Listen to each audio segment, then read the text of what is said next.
What's up guys, welcome back to the garage, welcome back to the channel, and welcome back to another new video. So we have another track day coming up in a few weeks. We're headed back to Circuit of the Americas. As you guys know, that track is going private at the end of this year in 2027. You won't be able to run that track anymore with any orgs or any events, and it's kind of unfortunate. It's a really cool track. It's the only F1 track in the United States that you can currently drive. So we're gonna go back in a few weeks. We're gonna go up. It's been about a year since I've been there. We were there last April, so it's definitely been a little bit since I've been on that track, but we have a ton of new updates onto the car.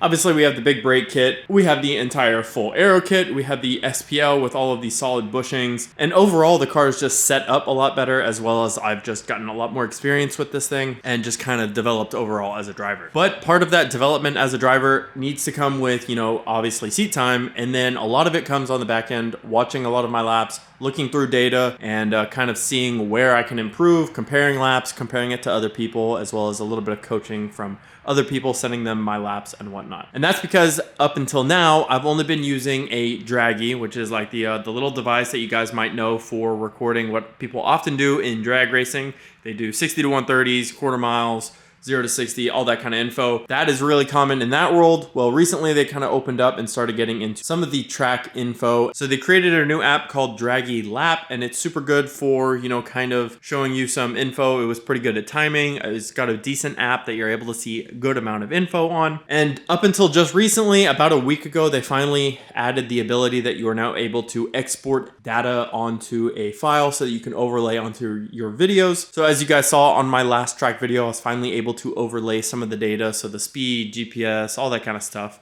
onto my lap videos, and that's also kind of useful to see. But we're missing a few key data points in the car, and some of those are things like RPM, steering angle, throttle position, brake pedal pressure. We're just kind of missing a lot of those different data points on the M3.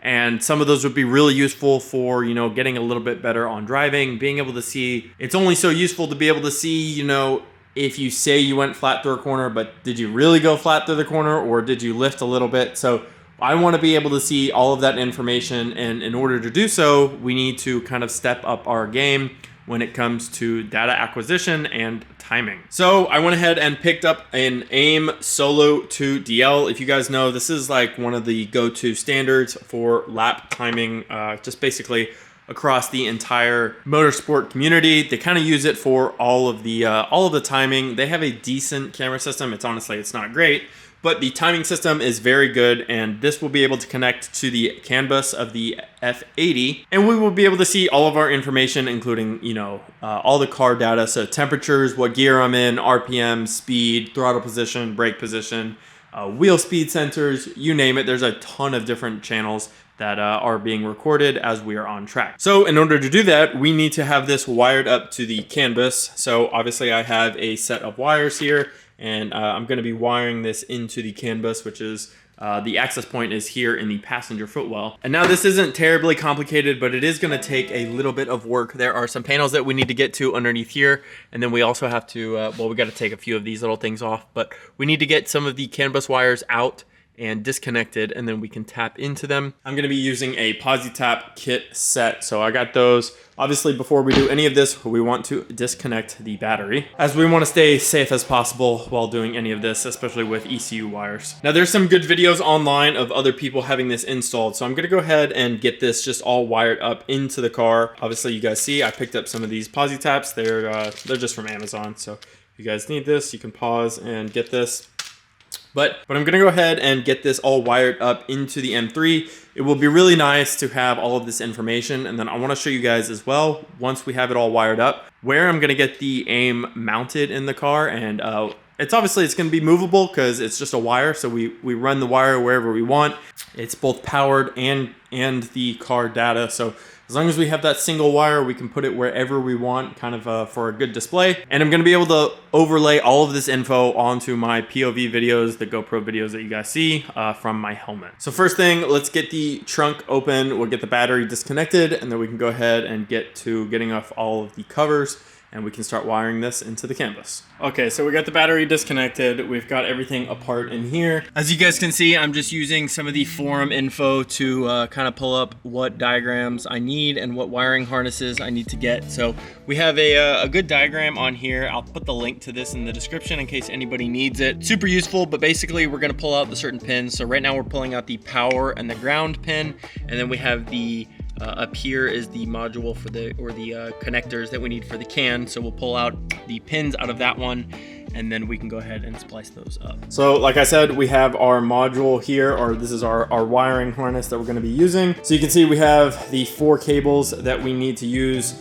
These 2 are the RS232 cables. We do not need those, so these are just taped up and out of the way. But we do have it's gonna be really hard to see on camera, but we have labeled here the CAN negative, CAN positive, and then we also have power and ground. So we're gonna get these mocked up. We're just gonna use the Positaps like I mentioned. We'll get everything in here, and then we can route the cable exactly where we need to go. Okay, well that was a little bit complicated, and we've got everything wired up now, so we should be all set and good to go. As you guys can see, it's gonna be really, really difficult. I'm gonna try my best here.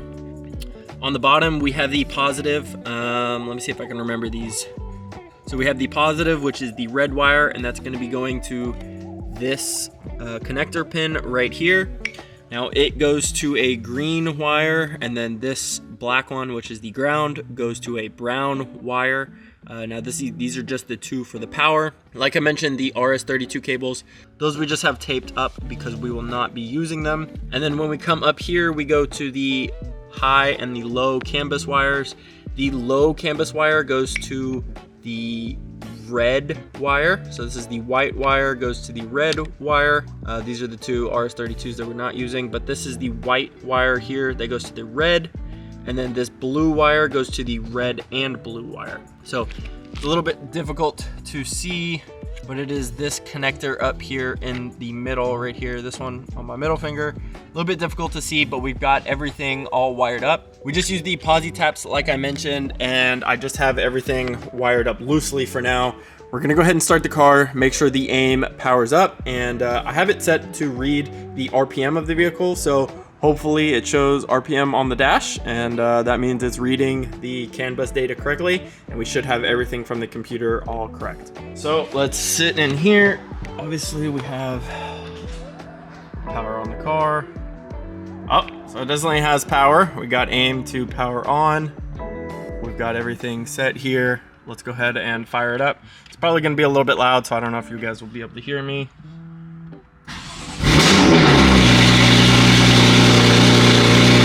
Powers up just fine. And there we go.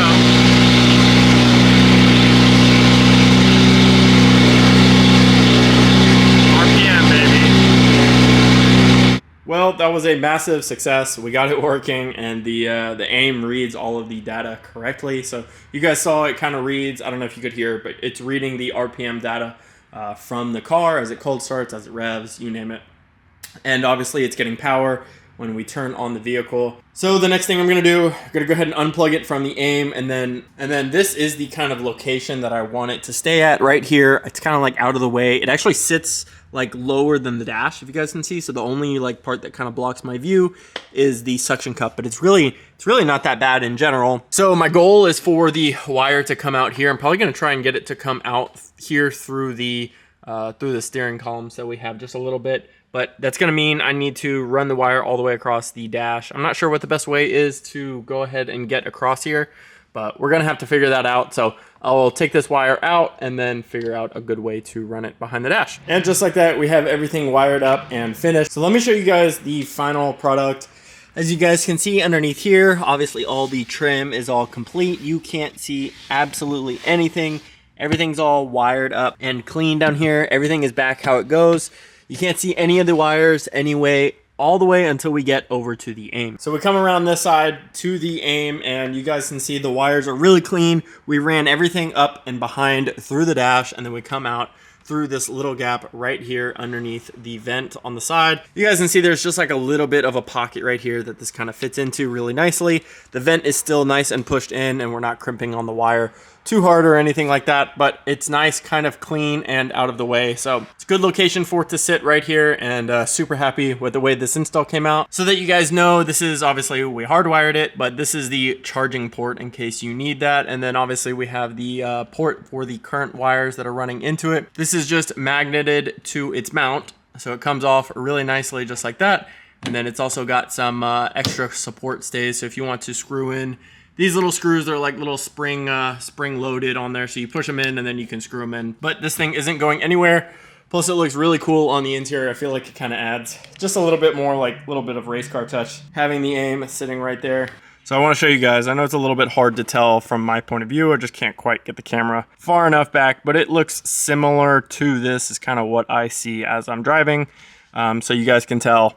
Obviously, I able to see the AiM. It's kind of off here, off into the distance, but you don't really block much vision other than just this little bit of mount up here sitting up at the top. Just a little bit of suction cup, but pretty cool sitting up there. Obviously, we power on the car. Oh, there's no key in the car, so obviously it's not going to power on, but we can power this thing on. I think we can still turn it on by itself. Yeah, just because it's got a battery in it as well. But like I mentioned, it's going to be hardwired, so we won't have to worry about any of that. Bunch of cool different little details that you can go through this. I went through on my computer and kind of customized the screen. So we're going to have predicted lap. So whatever predicted lap I'm on the top, we'll have RPM on the left. And I'm not really going to be looking at RPM, but I've kind of heard that it's good to have something car related, whether it's like RPM or something, what gear you're in, all that kind of stuff, something so that you know that it's still connected to the car and recording the car's info correctly. And then on the bottom right, we will have the best lap. So whatever the best lap of the day is, and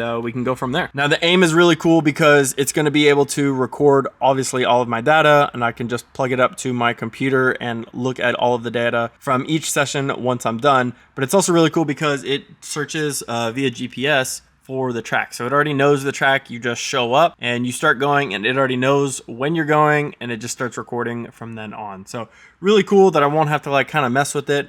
I'm kind of happy that it's not another thing I have to charge. I was using that little draggy, and I had it up here on this side of my window just to stay as far away as I could and not be kind of in my line of sight. And then you guys saw I just had my phone propped up, and I used the app so that I could kind of see the live timing, and I could see my best lap here on screen. But one of the things that I like is that I don't have to charge this. It's just going to be hardwired into the car. I won't ever have to worry about making sure it's charged the night before. And if you guys it just gets to be quite a lot of charging between this camera. Obviously I have my GoPros. I needed that thing to charge. I needed spare batteries to charge, and I was just a lot of making sure that I wasn't forgetting something the night before, and this is just one thing less that I need to remember. Well, that's it for today's video. I hope you guys enjoyed watching installing the AiM Solo 2 DL into the F80 M3. I'm super excited to kind of get some more info and really get a bunch more data when we're on track, both of the car, of my timing, and I'm really hoping that this can kind of improve, take me to the next step in my driving career, and just kind of improve me overall in all aspects of driving on track. I'm gonna throw a bunch of the photos up onto the screen from the install. I'll show them obviously with all the wires. I kind of throw them in, probably you guys have already seen, but I'll just throw in some of the photos so you guys can see some of the install a little bit better. If you need to go back and pause, just it can get a little bit complicated with some of the little details. It's really tight in there, so it's kind of hard to see. And but like I mentioned, there's a really good forum post from EAS. I believe they're down in Florida, but EAS has a great write-up on it and everything that you need to wire it up. They tell you all the pin numbers and everything, the color codes of the wires, like the ones that I mentioned earlier. So I highly recommend checking them out and looking up that forum post and get you some good info. But that's gonna do it for today's install. I hope you guys enjoyed watching. I look forward to headed to the track. We've got a bunch more stuff coming before then, and it's gonna be really fun. Head back to COTA. I hope you guys enjoyed watching, and I'll see you guys in the next video.